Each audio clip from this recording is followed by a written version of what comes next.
Good evening दोस्तों, एक बार फिर से स्वागत करते हैं आपके अपने यूट्यूब चैनल एएमयू क्लास के कला टेस्ट सीरीज के रात के 8 बजे के आज के इस वीडियो में। तो चलिए साथियों, कल आपने अपने प्रश्नों का बेहतरीन परफॉर्मेंस दिया, ये देख के मुझे बहुत अच्छा लगा। आपका प्यारा सा कमेंट्स बहुत अच्छा लगा, आपके जो लाइक्स थे वो बहुत अच्छे लगे कि आपने लाइक्स भी किया। और जो मैंने पूछा था कल प्रश्न कि कालिदास सम्मान कहाँ के राज्य देता है, तो सभी लोगों का लगभग जिन्होंने भी उत्तर दिया बिल्कुल बेस्ट दिया कि एमपी राज्य की तरफ से दिया जाता है। तो तहे दिल से आप सभी का एमयू क्लास की तरफ से धन्यवाद कि आप लोग इतने अच्छे परफॉर्मेंस किए। तो चलिए शुरू करते हैं आज के वीडियो का। तो अगर चैनल पर पहली मरतबा है तो सब्सक्राइब जरूर कर लीजिएगा, बेस बेल आइकन, ताकि नोटिफिकेशन मिलता रहे। लाइक शेयर करना मत भूलिएगा और फेसबुक पेज एएमयू क्लासेस 8 को जरूर फॉलो कर लीजिएगा। तो चलिए पहले प्रश्न की शुरुआत करते हैं और आपके सामने स्क्रीन पे है पहला प्रश्न। तो आज के टेस्ट सीरीज का पहला प्रश्न कह रहा है कि पेरिस के यूनेस्को इमारत पर the wall of the moon भित्ति चित्र बनाया। यूनेस्को इमारत पर पेरिस के the wall of the moon, पर है ये, वह नहीं है, पर है, ठीक है। भित्ति चित्र जो बनाया वो किस कलाकार ने बनाया? जॉन मीरो ने, साल्वाडोर डाली, रेन मैग्रिट या पाल देलो? तो कौन सा वो पाश्चात्य कलाकार है इसमें से जिससे पेरिस के यूनेस्को इमारत पर the wall of the moon नामक भित्ति चित्र बनाया? पहला प्रश्न शुरुआत हो चुका है। कमेंट्स की शुरुआत आपके तरफ से, उत्तर की शुरुआत करना शुरू कर दीजिए मेरे उत्तर से पहले। तो चलिए पहला प्रश्न और उसका सही जवाब जो होगा वो हो जाएगा बी, साल्वाडोर डाली ने बनाया। ठीक है, आगे रुख करते हैं, दूसरे प्रश्न की तरफ बढ़ते हैं।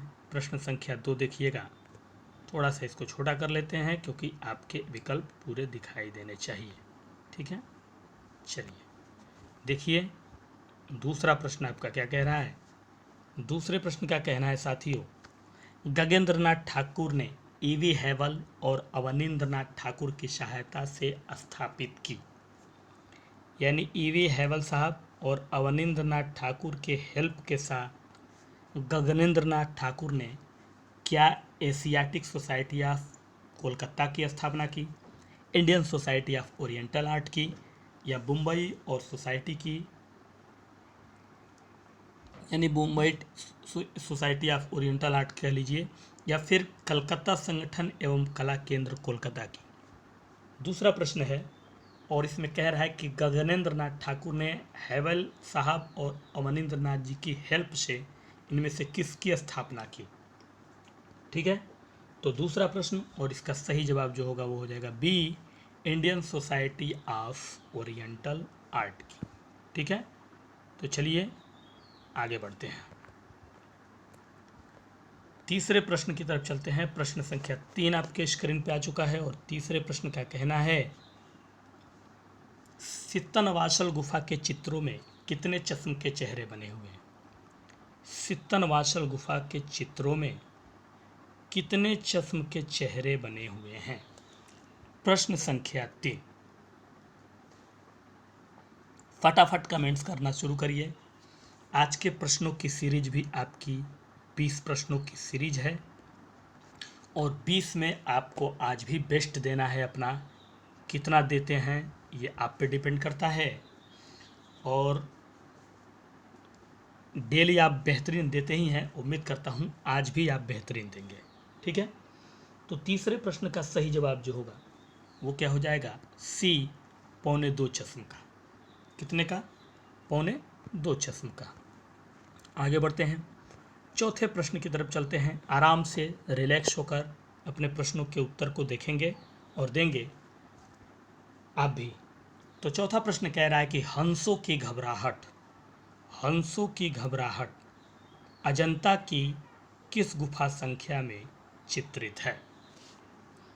प्रश्न संख्या 4, प्रश्न का कहना है कि जो हंसों की घबराहट है, यानी हंस जो है घबराए हुए हैं, वो चित्र है अजंता की गुफा संख्या 12 में है या 15 में है, 16 में है या 17 में है?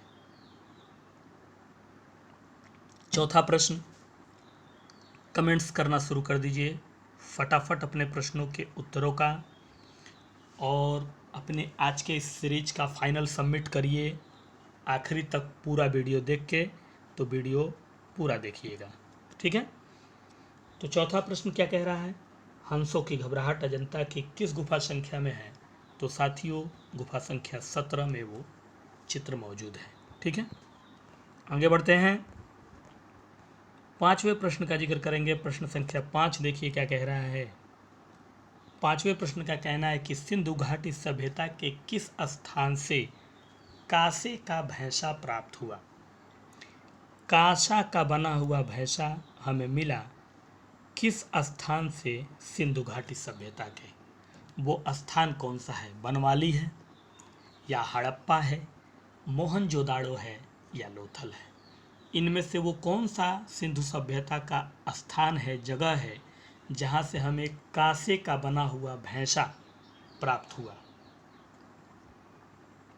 पांचवा प्रश्न ये कह रहा है आज की टेस्ट सीरीज का। तो फटाफट मित्रों, दिल से अगर आपको सीरीज अच्छी लगती है तो लाइक शेयर करिएगा ज़रूर। शेयर करेंगे तभी जाके कुछ लोग हमारे साथ जुड़ेंगे और एक दूसरे से हम लोग जो है डिस्कशन करेंगे। और कल भी कहा था, आज भी एक बार कह देता हूँ कि हमारे फेसबुक पेज को ज़रूर फॉलो कर लीजिए, वहाँ भी आपको कुछ ना कुछ दिया ही जाता है, ठीक है।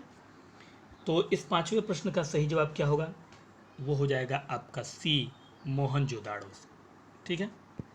आगे बढ़ते हैं, 6 नंबर प्रश्न का आप जिक्र करेंगे हम लोग। प्रश्न संख्या 6 देखिए क्या कह रहा है। छठे प्रश्न का कहना है my mother and me installation में किस कलाकार की कला है। यानी माई मदर एंड मी बनाया गया है इंस्टॉलेशन में, जिस कलाकार ने बनाया है उस कलाकार का नाम क्या है। सुबोध गुप्ता, अनीश कपूर, प्रदोम दास गुप्ता, अलका रघुवंशी। तो कौन सा वो कलाकार है इसमें से जिस इंस्टॉलेशन में अपनी कला को बनाया, जिसका नाम है माई मदर एंड मी, मेरी माँ और मैं, ठीक है। यह है आपका 6 नंबर प्रश्न। प्रश्न संख्या 6 का यही कहना है। तो ड्रॉप करते जाइए फटाफट अपने प्रश्नों के उत्तरों का मेरे उत्तर से पहले। आज की सीरीज में, आज भी सीरीज आपकी बेहतरीन है और यकीनन आपको पसंद आएगी। तो इस प्रश्न का सही जवाब होगा सुबोध गुप्ता, ए राइट आंसर, ठीक है। आगे बढ़ेंगे, 7वें प्रश्न का जिक्र करेंगे। प्रश्न संख्या 7 देखिए क्या कह रहा है। 7वें प्रश्न का कहना है गुलाम रसूल संतोष की कला किससे प्रेरित है। गुलाम रसूल संतोष जी की जो कला है वो प्रेरित है इनमें से किस कलाकार से। एम.एफ. हुसैन साहब से, सैयद हैदर रजा, गगनेंद्र नाथ या अवनींद्र नाथ से, ठीक है। 7वां प्रश्न है, समझ में आ गया। 20 प्रश्नों की सीरीज है आज भी, और आज भी आपको परफॉर्मेंस बेस्ट देना है और बेहतरीन देना है कल की तरह, जैसे कि कल आपने दिया है, ठीक है। और ज़्यादा से ज़्यादा वीडियो देखा करिए और पूरा देखा करिए साथियों, यकीनन आप कामयाब होंगे। टीजीटी का पूरा संकेत मिल चुका है कि अब भर्ती आ ही रही है, तो आप अपने लय को बरकरार रखिएगा, छोड़िएगा मत। और 7वें प्रश्न का सही जवाब जो है वो हो जाएगा बी, सैयद हैदर रजा। गुलाम रसूल संतोष की कला जिससे प्रेरित रही वो कलाकार थे सैयद हैदर रजा, ठीक है। आइए 8वें प्रश्न की तरफ चलते हैं। प्रश्न संख्या 8 देखिए क्या पूछ रहा है हमसे। 8वें प्रश्न का क्या कहना है, सतीश गुजराल को जीवन के समस्त उपलब्धियों के लिए द विंसी पुरस्कार से सम्मानित किया गया। पूछ रहा है किस सन में। यानी सतीश गुजराल साहब को जीवन की समस्त उपलब्धियों के लिए द विंसी पुरस्कार से सम्मानित किया गया। तो इस प्रश्न का सीधा पूछने का आशय है कौन से सन में, 1979 में, 1980 में, 1990 में या 1989 में। द विंची मतलब ये हुआ लियोनार्डो द विंची पूरा, लेकिन यहाँ शॉर्ट फॉर्म में है द विंची। द विंसी अक्सर क्वेश्चन में आता है, इसलिए कई लोग पकड़ नहीं पाते हैं, लेकिन लियोनार्डो द विंची, ठीक है, पूरा नाम जो उनका है, उससे इनको सम्मानित किया गया था। जीवन के समस्त उपलब्धियों के लिए ये पुरस्कार उनको दिया गया था। लेकिन किस सन में दिया गया था, सवाल यहाँ ये है। ठीक है, तो ये 8वां प्रश्न है और उम्मीद करता हूँ उत्तर आपका आ चुका होगा मेरे उत्तर से पहले, और इसका सही जवाब है डी, 1989 में। आगे बढ़ते हैं, 9 नंबर प्रश्न की तरफ चलेंगे। प्रश्न संख्या 9 आपके सामने आएगा और सामने स्क्रीन पे है और पूछ रहा है हमारा प्रश्न, शिवा डांसिंग नामक शिल्प में प्रयोग हुआ है। यानी जो शिवा डांसिंग है, शिल्प है, तो शिल्प का मतलब आप समझ ही रहे हैं कि वो मूर्ति है, ना कि चित्र है। तो जो शिवा डांसिंग नामक शिल्प है, उसमें जो यूज़ हुआ है वो किस चीज़ का यूज़ हुआ है उसको बनाने में? लकड़ी का, पत्थर का, प्लास्टर का या सीमेंट का? 9 नंबर पर प्रश्न है ये। तो बेहतरीन प्रश्नों की बेहतरीन सीरीज हमेशा कोशिश रही है आपको देने की, और उम्मीद करता हूँ कि आपको अच्छे लग रहे होंगे। जो नए जुड़ रहे होंगे वो भी बताएंगे कि अच्छे होते हैं कि नहीं हमारे कला के ये सीरीज। पुराने लोग तो अपना रिस्पांस देते हैं कि सर बहुत अच्छा होता है, लेकिन जो नए जुड़ रहे हैं उनसे मैं अपना रिस्पांस जानना चाहता हूँ कि क्या उनको जुड़ने के बाद एहसास हो रहा है कि बहुत अच्छा कुछ मिल रहा है। प्लेलिस्ट में भी जाइएगा, जो नए जुड़ रहे हैं वहाँ प्लेलिस्ट में भी आपको पीछे बहुत सारे अच्छे वीडियो मिलेंगे इसी तरह के।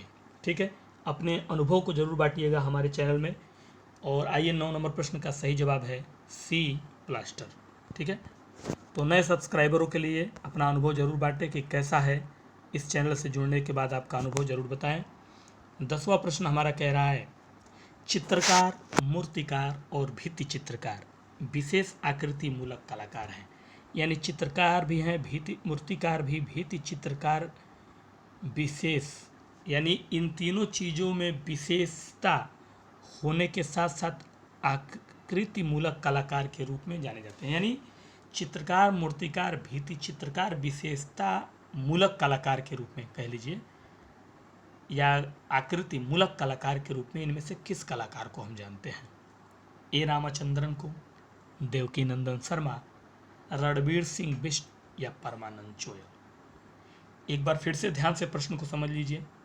प्रश्न ये कह रहा है कि चित्रकार, मूर्तिकार और भित्ति चित्रकार की विशेषताएं आकृति मूलक कलाकार के रूप में भी जाने जाते हैं, और ये तीनों विशेषताएं उस कलाकार के अंदर हैं। उसके अलावा आकृति मूलक कलाकार भी उनको कहते हैं। इनमें से वो कौन से कलाकार हैं, ये है हमारा प्रश्न नंबर 10 का पूछना, सीधा सीधा भाषा में। ठीक है, तो इस प्रश्न का सही जवाब जो होगा वो हो जाएगा ए रामाचंद्रन का। ठीक है, आगे बढ़ेंगे। प्रश्न संख्या 11वें की बात करेंगे हम लोग। 11 नंबर प्रश्न है और 20 प्रश्नों की सीरीज में आप 11वें प्रश्न पे हैं, और उम्मीद करता हूँ कि बैक जो भी अभी तक आप आए होंगे 10 नंबर तक देते हुए, उसको बेस्ट करते हुए आए होंगे, पूरी उम्मीद है मुझे। तो प्रश्न आपका 11वां का कहना है कि सिंधु घाटी सभ्यता के किस स्थान से तांबे का खरगोश प्राप्त हुआ? कहाँ से? सिंधु घाटी सभ्यता के कौन सी जगह से तांबे का खरगोश हमें प्राप्त हुआ? राखीगढ़ी से, कालीबंगा, मोहनजोदाड़ो या लोथल? तो ये है आपका 11 नंबर प्रश्न, और आप हैं 11 पे आज के टेस्ट सीरीज का। तो आज की टेस्ट सीरीज दे लीजिए। कल है साथियों संडे, और कल आपको मिलेगा, कल का वीडियो आपको मिलेगा सुपर संडे सीरीज, और तैयार रहिएगा। सुपर संडे सीरीज में प्रश्नों की सीरीज थोड़ा ज़्यादा होगी और बेहतरीन प्रश्न होंगे, और ठीक 8 बजे आपको वो वीडियो मिलेगा। लेकिन सुपर संडे सीरीज को पूरा वीडियो को देखिएगा, बहुत अच्छे प्रश्न आपके आएंगे। और कल सुपर संडे सीरीज में एक रिसेंट क्वेश्चन मैं आपसे पूछूंगा कला का, और देखना है कितने लोग उसको सही करते हैं। एकदम रिसेंट अपडेट कला के क्वेश्चन एक मैं आपसे पूछूंगा कल के आखिरी प्रश्न में। ठीक है, तो पहले इस प्रश्न का उत्तर देखते हैं। तो इस प्रश्न का सही जवाब जो है वो हो जाएगा डी, लोथल। ठीक है, आगे बढ़िए। 12 नंबर प्रश्न को देखते हैं। प्रश्न संख्या 12 हमारा क्या कह रहा है? 12वें प्रश्न का कहना है साथियों, सिंधु घाटी सभ्यता की कौन सी जगह से कांसे का भेड़ प्राप्त हुआ? कांसे का भेड़ हमें प्राप्त हुआ सिंधु घाटी सभ्यता की कौन सी जगह से? लोथल से, मोहनजोदाड़ो, हड़प्पा या कालीबंगा? 12 नंबर प्रश्न है, ये भी अच्छा प्रश्न है और ये प्रश्न अभी कहीं जो है आया नहीं था, मैंने नहीं अभी तक पढ़ाया था, लेकिन अब इसको जो है मैंने निकाला है कि इसको भी ज़रूरत है, ये भी चला जाए गुजरते हुए। और जब आपका एग्ज़ाम आएगा तो उस पर एक से एक बेहतरीन प्रश्नों की सीरीज होगी, जिसमें रिसेंट क्वेश्चन होंगे, अच्छे क्वेश्चन होंगे, नए क्वेश्चन भी होंगे, जिससे कि आपको किसी तरह का दिक्कत ना हो रिवीजन के साथ साथ। ठीक है, तो 12वें प्रश्न का सही जवाब क्या होगा? सी, हड़प्पा। कहाँ से प्राप्त हुआ? हड़प्पा से प्राप्त हुआ। आगे बढ़ते हैं, 13 नंबर प्रश्न की बात करेंगे। प्रश्न संख्या 13 देखिए क्या कह रहा है। 13वें प्रश्न का कहना है आपके, बोतल, टूटी जाली, फटा कपड़ा आदि के मेल से विलक्षण मूर्ति शिल्प किस कलाकार ने बनाया? यानी बोतल का इस्तेमाल किया, टूटी हुई जालियों का, फटे हुए कपड़े आदि, मतलब इसके अलावा और भी कई चीज़ें, इन सब चीज़ों को मेल से यानी मिलाकर एक विलक्षण मूर्ति शिल्प बनाया उस कलाकार ने। यानी इन सब चीज़ों का, ये वेस्ट मटेरियल एक तरह से कह लीजिए, वेस्ट चीज़ें हैं ये, इन सब का मेल किया एक साथ और एक विलक्षण मूर्ति शिल्प बनाने का कार्य किया। उस कलाकार का नाम क्या है? नागजी पटेल, डीपी राय चौधरी, रामकिंकर बैज या हिम्मत शाह? तो 13वां प्रश्न है ये। 20 प्रश्नों की सीरीज में आप 13 नंबर प्रश्न पे हैं और आज की बेस्ट सीरीज में मुझे उम्मीद है कि बेस्ट परफॉर्मेंस आपकी होगी। कल की तरह एकदम शानदार प्रश्न है के शानदार उत्तर आप लोग देंगे और उम्मीद करता हूं कि आप लोग लाइक से भी हमें नवाजेंगे, शेयर ज़रूर करेंगे। ये पूरी उम्मीद के साथ है कि बाकी लोग भी ग्रुप में शेयर करिए ताकि वो भी जुड़े एक दूसरे से और इसका लाभ लें। तो इस प्रश्न का सही जवाब होगा डी, हिम्मत शाह ने इन सब वेस्ट मटेरियल के मेल से विलक्षण मूर्ति शिल्प बनाने का कार्य किया इस कलाकार ने। ठीक है, नाम भी है हिम्मत शाह और हिम्मत से उन्होंने इस तरह की चीज़ों का इस्तेमाल करके कला के क्षेत्र में एक नाम कमाया है। और 14वें प्रश्न का क्या कहना है देख लीजिए। 14 नंबर प्रश्न हमारा कह रहा है, 1965 से लेके 1967 के बीच बने स्याही और मोम रंगों के रेखाचित्र बहुत विख्यात हुए हैं। ठीक है, यह किस कलाकार की विशेषता थी? मतलब 1965 से 1967 के बीच में कला के क्षेत्र में जो है स्याही और मोम रंगों का रेखाचित्र काफ़ी चर्चा में था। तो ये जो स्याही और मोम रेखाचित्र का चर्चा जो था उस दौर में, यानी 1965 से 67 के बीच में, इस तरह की विशेषता इसमें से किस कलाकार के अंदर थी, ये पूछ रहा है ये प्रश्न। ठीक है, यानी कि वो भी जो है स्याही और मोम जैसे रेखांकनों का इस्तेमाल किया गया उनके द्वारा भी, जो विख्यात था उस समय। क्या वो रणबीर सिंह बिष्ट थे, रामचंद्र शुक्ल, असित कुमार हल्दर या राम कुमार? तो समझ में आ गया आपको प्रश्न को। कोशिश रहती है कि आपके प्रश्नों को मैं समझा सकूं और उम्मीद करता हूं कि आप समझ गए होंगे इस प्रश्न को जो मैं आपसे ये पूछना चाह रहा था कि कहना क्या चाहता है। ठीक है, तो समझ में आया होगा तो उत्तर भी आप आसानी से समझ के देंगे। तो इस प्रश्न का सही जवाब है डी, राम कुमार। तो राम कुमार की भी वही विशेषता थी, स्याही और मोम रंगों के रेखाचित्र बहुत विख्यात थे और उनके अंदर भी यही विशेषता थी। ठीक है, आगे बढ़ें, 15 नंबर प्रश्न की तरफ पहुंच चुके हैं हम और आप 15 नंबर प्रश्न पे हैं और इसके बाद आपके पास 5 प्रश्न और बचा है 20 प्रश्नों की टेस्ट सीरीज में आपको अपना बेस्ट परफॉर्मेंस फाइनल सबमिट करने के लिए। तो चलिए पहले 15 नंबर प्रश्न को देखते हैं, कह रहा है, लक्ष्मण पै ने जिन पर्वतीय दृश्य का अंकन किया उसमें आकृति के रूप में नहीं है। यानी लक्ष्मण पै द्वारा पर्वतीय दृश्य का अंकन किया गया, यानी पर्वत के दृश्यों का चित्रांकन किया गया।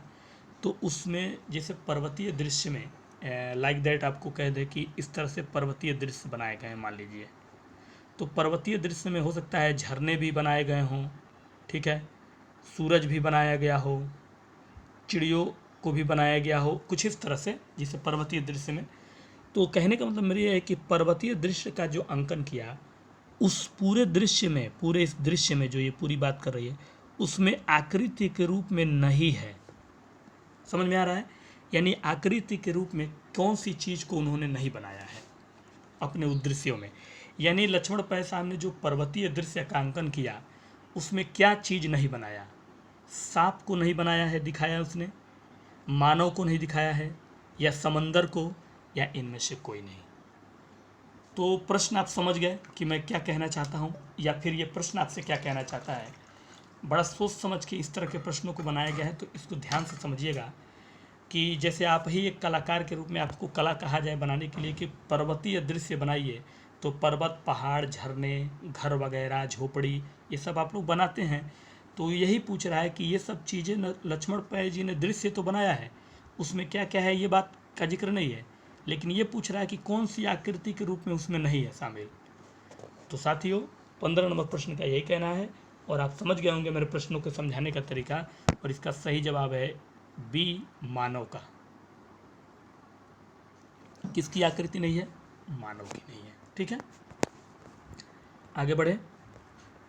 अगला प्रश्न है प्रश्न संख्या 16।